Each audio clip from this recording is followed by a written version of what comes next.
Go on. Going into a TVZ over here, it's actually the ace match between Dream and Dark. Exactly. The lobby was available. We went in. Currently, there is another French stream casting this. They must have been able to catch game 1 and game 2, but here we are in game 3. We are tied up in the ace match. This is it for these two players. That it is. How's it gonna go down? Are we gonna have a Zerg player in that qualifying match, or are we gonna have a Terran player? Let's find out here on Lightshade LE. We're in the top left-hand corner map, spawning all the way in the top left-hand corner. The blue Zerg player coming down from South Korea. He is gonna be representing Dragon Phoenix Gaming. DPG. We have Dark.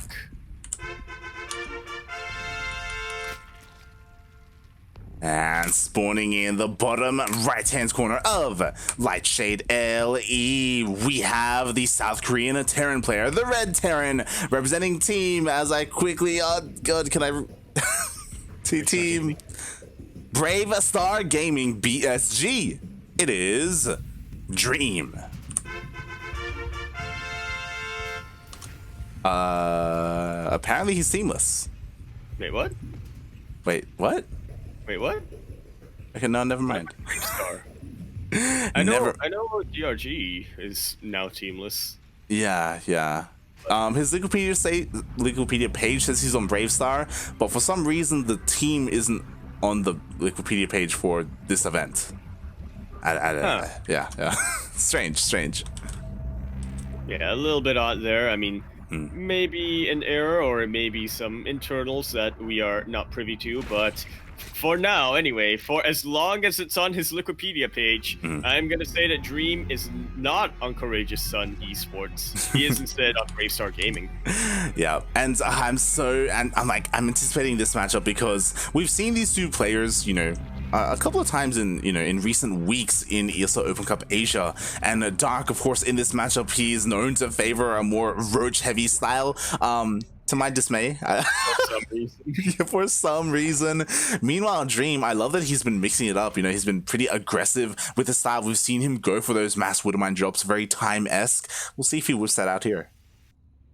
Absolutely, that's what I hope to see. But we were not able to catch the first 2 games of this series, so we're not really sure how that affects the strategy set and the builds that these players go for here. Oh yeah, definitely. Oh my, that's a decent amount of lings. Typically you see only 4 lings come out, but Dark felt it necessary to get us an extra pair. Yeah, and honestly, can you really blame him after 2 of his lings were already taken out here by Dream? Just 1 Reaper takes out a couple lings, and I believe a drone. Nope, only 2 lings. Yeah, nicely done. He killed 2 lings and also inadvertently killed a drone as well, since that larva was used on lings instead of drones. So nicely done already by... They were born. He did. Jesus Christ, I don't want to get into that. But yeah, Dream, he so far he actually hasn't scouted the 3rd base. He's checking here to the bottom right. Unless he saw the drone head on over, he still does need to confirm that. Yeah, but for now, just trying to apply some pressure here, really keep Dark on his toes, or at least his Queen's on his toes. It does confirm the 3rd base now. And with that, I mean, this Reaper ain't done, but that's just about what Dream wanted to get done. Dark once again going for the roaches in the ZvT. And I tell you what, it does work out for him. Yeah, every now and then. It does. The games are closer than it should be, but somehow he's able to pull ahead somehow. Yeah, let's be clear here. So again, this is what we expect from Dark. Dark, he loves going roaches in this matchup, and eventually transitioning into some kind of Hydra tech. But yeah, Dark, he's very fond of this. And even though it may not be the most efficient way to trade against Bio, he does make it work in the end. Not always, but it's like, regardless, people like Dream can still go toe-to-toe with this style, and yeah, for whatever reason, Dark is really the most prominent Zerg player to go for this. I feel like, and I can't really back this up, but I feel like going for this roach style is kind of like waiting for your opponent to wear themselves out. I mean, it sometimes works, because sometimes you'll have Terran players who, aren't really used to playing against this roach style. try to do what they normally do, right, with the marine tanks and stuff. And it doesn't really work out for them because the roaches are able to, tank just one more volley of shots or what have you, and then end up taking a slight advantage in that engagement.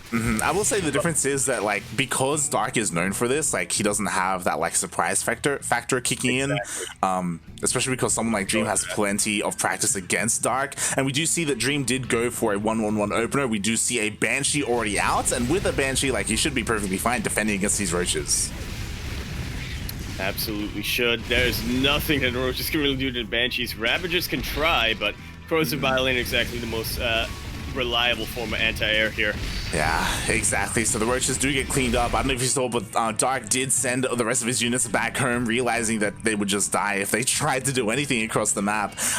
So yeah, I think this may be a part of Dark's style. Maybe he wants his opponent to open up 1-1-1 like this. It's possible. But yeah, so far his Roach Ravager hasn't really been able to do much.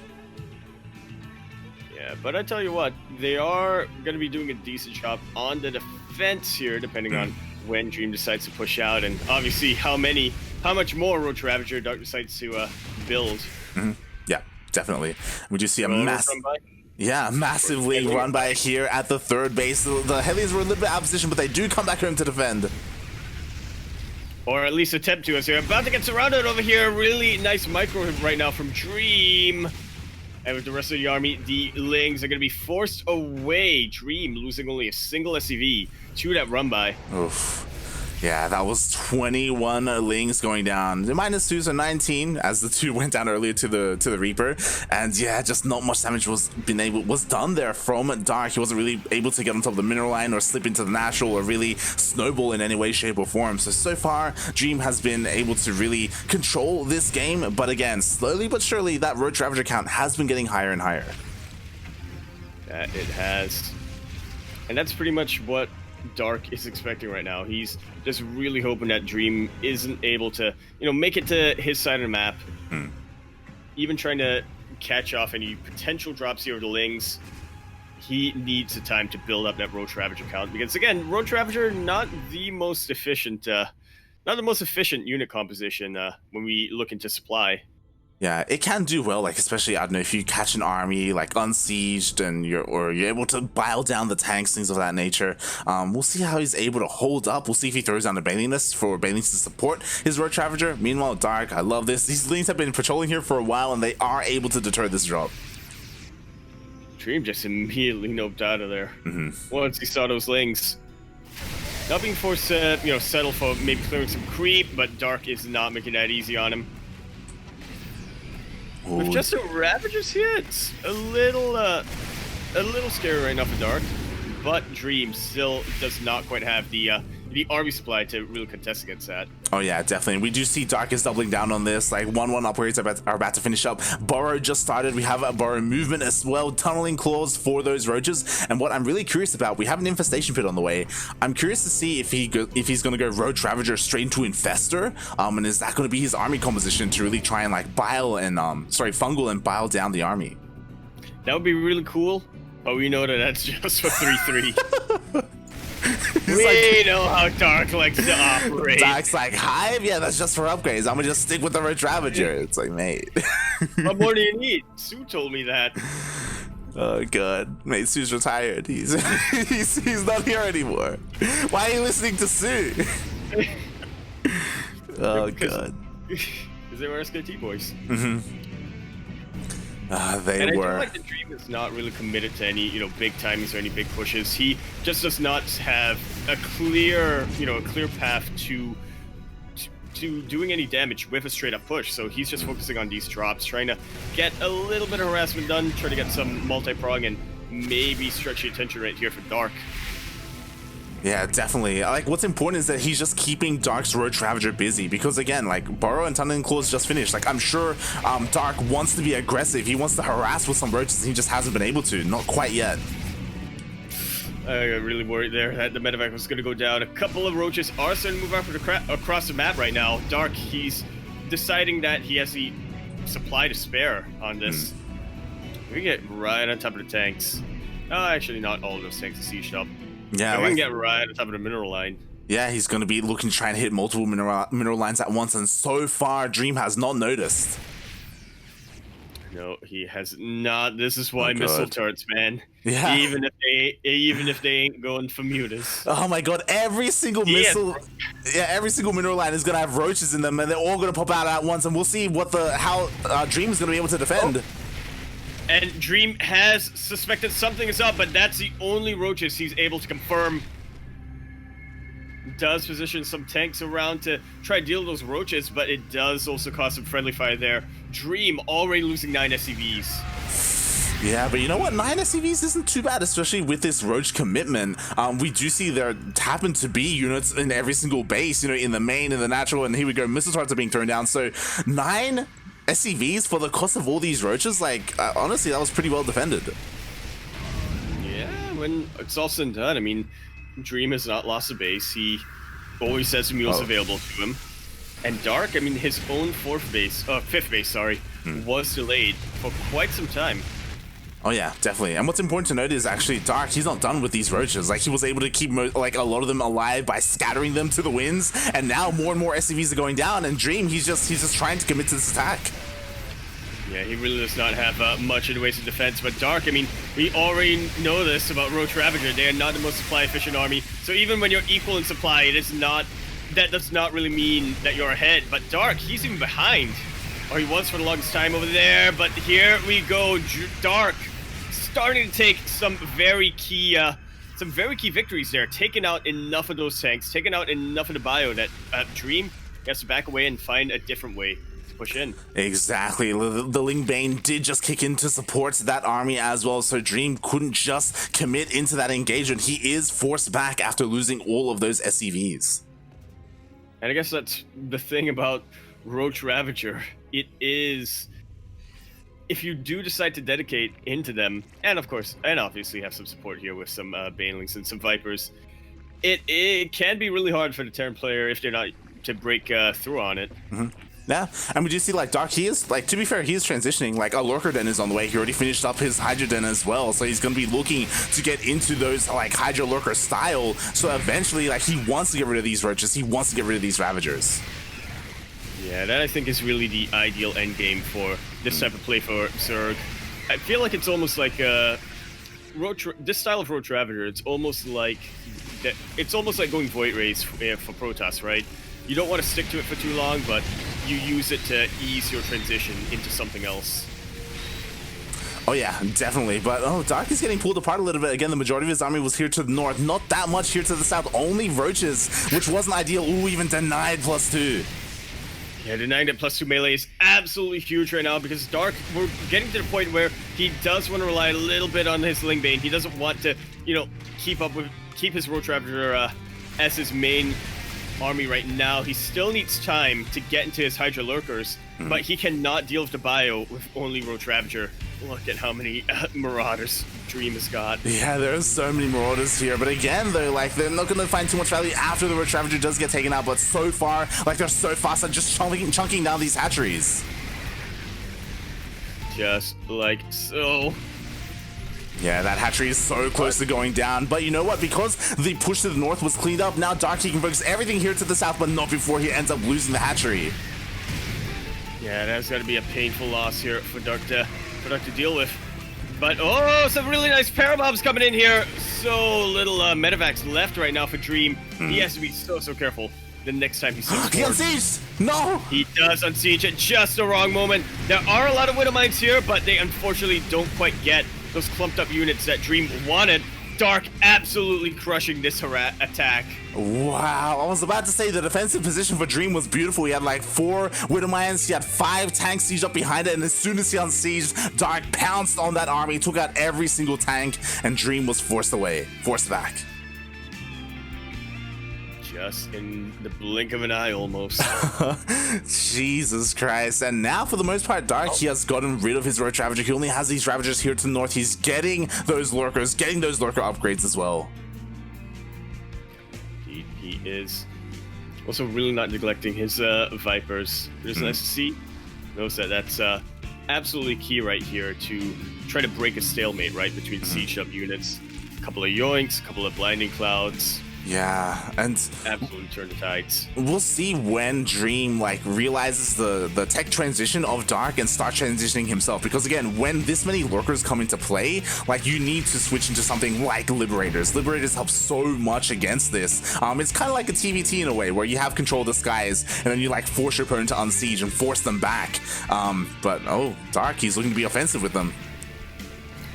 Yeah, trying to get right on top of this planetary where there is no missile turret, and he is absolutely shredding through those SCVs. You know, the bio is starting to come in. Decent landing clouds over there, but the thing about Symbio, they could just run right on through. Exactly, and as all that was happening, there was a drop. The hatchery went down once again, and I was so surprised that Dark attacked with those, what was that, 5 or 6 lurkers. They were so exposed, there was nothing really to protect them, so they all just went down, and that was such an expensive loss for Dark. I actually don't think he has any more lurkers. Exactly, I think that's the key point, is that those were what Dark was really relying on in his southern defense over here, and the fact that he used them up, I mean, he's got a couple of lurkers to the north, but it still takes a while for them to get into position. Dark has been able to disrupt the offensive position here from Dream, but as more and more reinforcements come in, I do not see him keeping that for too long. Yeah, definitely. Plus, his really exposed now. Yeah, I mean, what I will say is that Dream has done a really good job at, like, you know, taking the space out, and even some tech structures are slowly bleeding out because there's no creep whatsoever. I feel like if Dream, like, pivoted away from here and, like, rotated to the north, that'd be amazing to start, you know, transferring where some of that pressure is being applied. Yeah, and I think he felt the same way. He is still moving up north. Let's see who gets there first, Stimmed Bio or Zergon Creep. Let's go. Who's gonna get there first? He is racing to the north. Meanwhile, he did snipe that infestation pit and that Banelings, so no more Banelings for Dark. Yeah, no more Banelings, no more Infestors. I mean, Dark wasn't getting Infestors, but I mean, if he wanted to, now he has to rebuild it. That said, Dark was able to get to the north a little bit quicker and establish a really good defensive position over there, pounced right on top of the pushing army from Dream. And Dream forced to do a bit of a hot pickup, back away. Yeah. To be fair, he didn't lose too many units. He was just brute forced back by Dark. And Dark, he is remaking that Bailey nest, so soon he will be able to incorporate them once again into his army. Dream doing a decent job here with these Marauders. Again, just not allowing Dark to retake that base. Yeah, and he is desperately trying to, because he really needs to. I mean, Dark, he was on 4 bases for the longest time. Now he's basically on 3 bases. He very, very much needs to get another fresh source of income up. Because Dream, I mean, look at how many planetaries he's got right now. He's expanding to the north, he's expanding to the south. Yeah, essentially taking his entire half of the map. And meanwhile, Dark, he's struggling to take his own half of the map, and Dream has just done such a good job at just, you know, denying that economy of Dark. And with the economic advantage, we see Dream, he is transitioning into all of these ghosts. Yeah, it's really one of the options you can get here when you're dealing with Hydra Lurker. I feel like it's mostly a stylistic thing. I mean, we see some of the more patient Terran players, they do prefer to go for these Liberators to deal with them, whereas, you know, the more active, aggressive players like Dream, like Time, like Bjorn, they do like to go for these snipes instead. Oh yeah, definitely. Like, it really does suit Dream's style of play because of how micro-intensive he is with all these snipes. And we already see, you know, a couple of snipes do go off. They aren't enough to one-shot. Meanwhile, it looks like he's trying to deny another base, and he does. Very nicely done right here from Dream. That's pretty much his game plan right now. Starve out Dark as much as possible! All of this bio is starting to go down. Only 2 of these ghosts make it out. Actually, I'm not certain that those were ghosts. They may be Marauders. Yeah, I think there were only 2 ghosts with that main army. The rest were just Marauders. So he does keep some of his units alive. But yeah, that was an expensive loss for just a denial of a base. Absolutely was. And again, ghosts are really the key unit right now for Dream. This is what is going to be his... What's the word I'm thinking of here? Like, the thing that pierces through? Yeah, that's gonna be like the spearhead of his army. You That's know? the term. I knew what you were going for. It's the thing that pierces through. You mean a spearhead? Yeah, there we go. Yeah. Oh, the rest of the army is the spear pole. Oh, the That's bios. some really good bios. Oh my god, that was insane. I was about to say that now that all the Banelings were dead, like, went down, there's an opportunity here for Dream to push on and get on top of the lurkers, but after those bios, none whatsoever. He just can't push through here. And I will say this, he's got a lot of tanks, but these tanks aren't going to do much if Dark is going to, keep himself out of range for this long. Yeah, and what's important is that, as time has gone on, Dark, he has finally retaken that base to the south. He's taking another expansion to the south as well, since Dream has been busy here to the north, not really being able to achieve much. Oh, the Lings, and a couple of very well-placed lurkers here do make sure the ghosts don't really get too much done. Dark doing such a good job of splitting up his lurkers. Oh, the Banelings do crash in. Yeah, they do crash into the mineral line. In the end, it looks like Dream will hold on to his planetary, but not before losing those 7 SCVs. And again, he's been spending so much time here to the north side of the map, but he just hasn't been able to achieve much. Like, even there, just only been able to snipe 1 lurker. Yeah, and at the cost of how much ghost energy? I mean, he's using Cloak right now just as a way to keep himself out of... Because he can't really keep himself out of lurker range anymore, so he has to make sure that he's cloaked up. But in Dark, he's really diligent with his detection right here. He's splitting up his overseers to cover just about everything he needs for these lurkers. Pardon me. Another run by. Yeah, another run by here to the south again. There's only a single tank and a planetary to defend, so it looks like the planetary is going to be going down. Just like so. Even a Knight is here up into the main base just because why not? Well, actually, I know exactly why. Because Dark, he's got a lot of supply that he doesn't need in that defense up north. And Dream didn't find another use for it. Yeah, and Dream didn't see it. He's only just now reacting to the Nidus. Now these things are going to be able to get in, maybe disrupt some of the production of Dream. And now Dream, to be fair, he is still here to the north. I feel like I don't know. I don't like the investment that he's had to commit to this without much return. Part of me feels like maybe even a nuke would be good, just to force Dark to unsiege and back off. Yeah, a nuke might definitely help out, but I guess maybe Dream thinks it's too unreliable here. It really does depend, but I mean, I love me some nukes. Yeah, and another Nidus is going up, and again, Dream just hasn't noticed he had an army in the main at the time. Oh god. And it's lurkers of this army. When the orbital goes down, that is actually arguably one of the most important structures right now for Dream. Not only does he want all of these scans up, but he also wants to utilize mules. Dream, he absolutely wants more than anything orbitals with plenty of energy. Yeah, exactly, and it looks like he will be able to clean this up, but again, it does give an opportunity for Dark to now go for a big link counterattack. Again, Dream abandoned that position to the north, and honestly, I think that's like a good thing for Dream that he was forced to do so, because again, he wasn't achieving much here, and I really would like him to start to rotate around to the south instead. Yeah, tunnel visioning a little bit too hard there. We were just not expecting that Dark was able to break out of his own contain and start expanding down south. Dream, he's starting to group up his entire army. He does have a lot of it, as he doesn't have as many workers. But again, he's focusing on his northern position.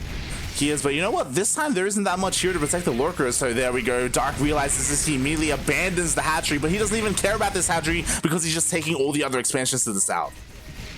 That he is. And Dark right now, he really needs to buy himself some time. He is below on the army supply, and it takes a while for him to get these lurkers out, these banelings out that he so desperately needs and wants.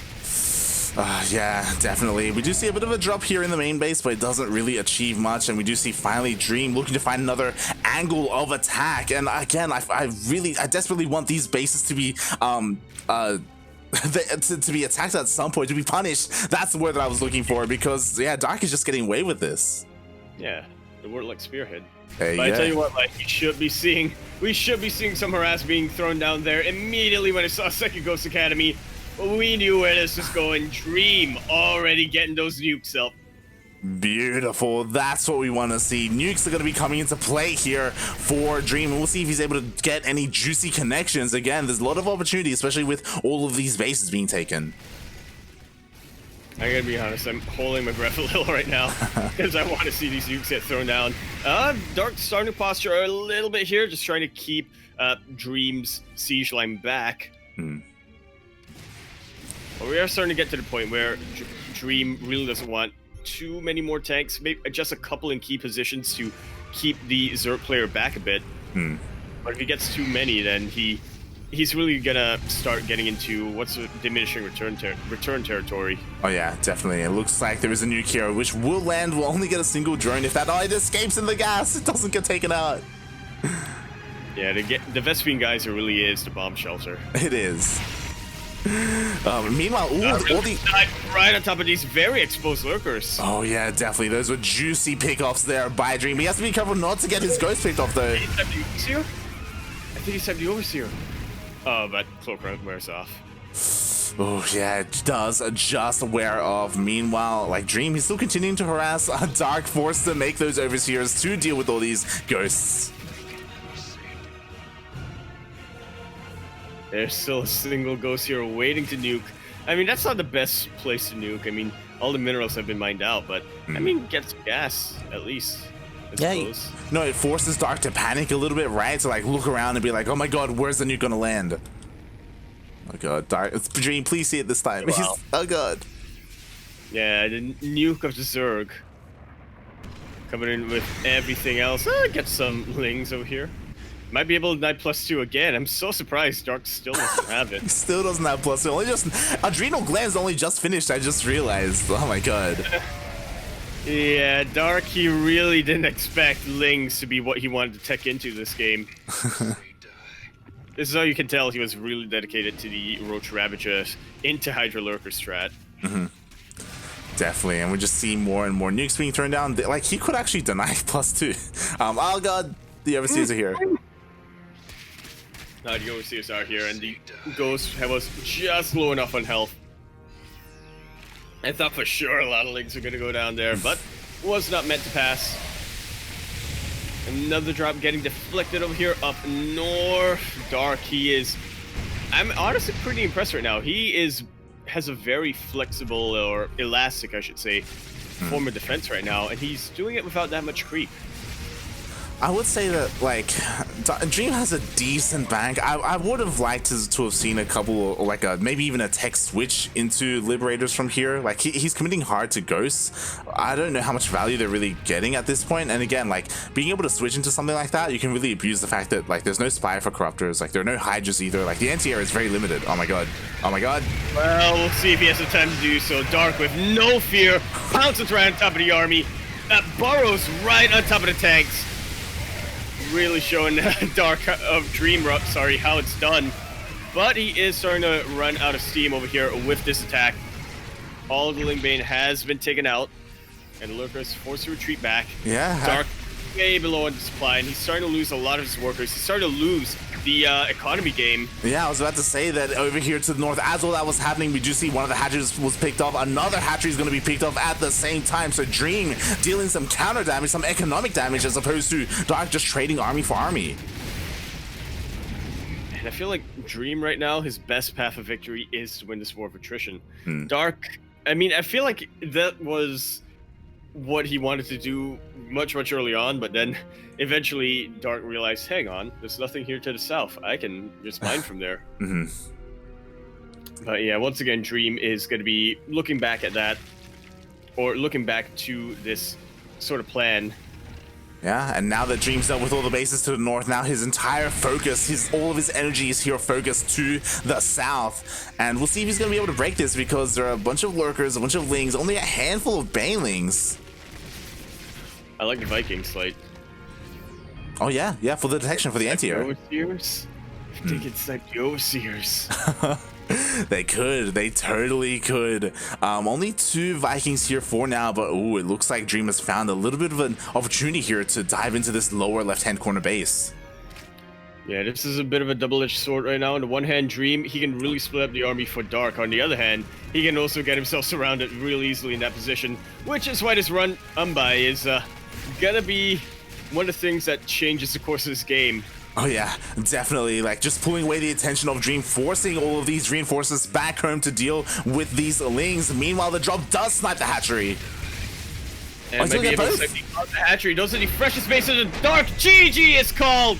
Dream gonna be going for it to the qualifying match. Dark gonna have to come back on Thursday.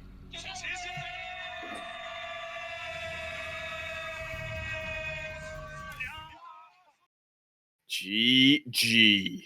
GG Dark, just, you know, like miscalculating a little bit, because sure there was an insanely massive Ling run by into the main base of Dream, but that was so much supply. That was like the majority of, that was almost all of his Lings, so he didn't have them to defend his Lurker, so he couldn't hold on to any of his bases. Yeah, it really goes to show you that Lurkers, they're pretty good. You do need a buffer for them, especially when the Terran player is going for this Ghost Marauder composition. Yeah, definitely. Oh my god, a bit of a mistake there from Dark, but to be fair, like, he was struggling when it comes to the economy. Again, he just could barely hold on to his bases. You know, he had the two to the south, but really those were his crucial only mining bases, really, because he never retook the ones to the north, and as soon as they went down, like, that was GG. Absolute GG. Dream, he really understood his win condition. Dark, he was playing very, very passive throughout that game, just because he wanted to, you know, have a really good defensive setup over there, which wasn't a bad idea. I mean, if you look at Dream, you're thinking, all right, he's a very aggressive Terran player. If I really double down on my defense, I might be able to just, you know, make him lose his momentum and then go for a counterattack or what have you. But it left him so vulnerable multiple times there that really what happened was Dream, or Dark rather, his strength became his weakness in a sense. Because he focused so much on his defenses, he basically contained himself. Dream just ate at the siege. Oh yeah, definitely. Oh boy, that was an insane ZvT, and now we are going to be getting into our very first qualifying match.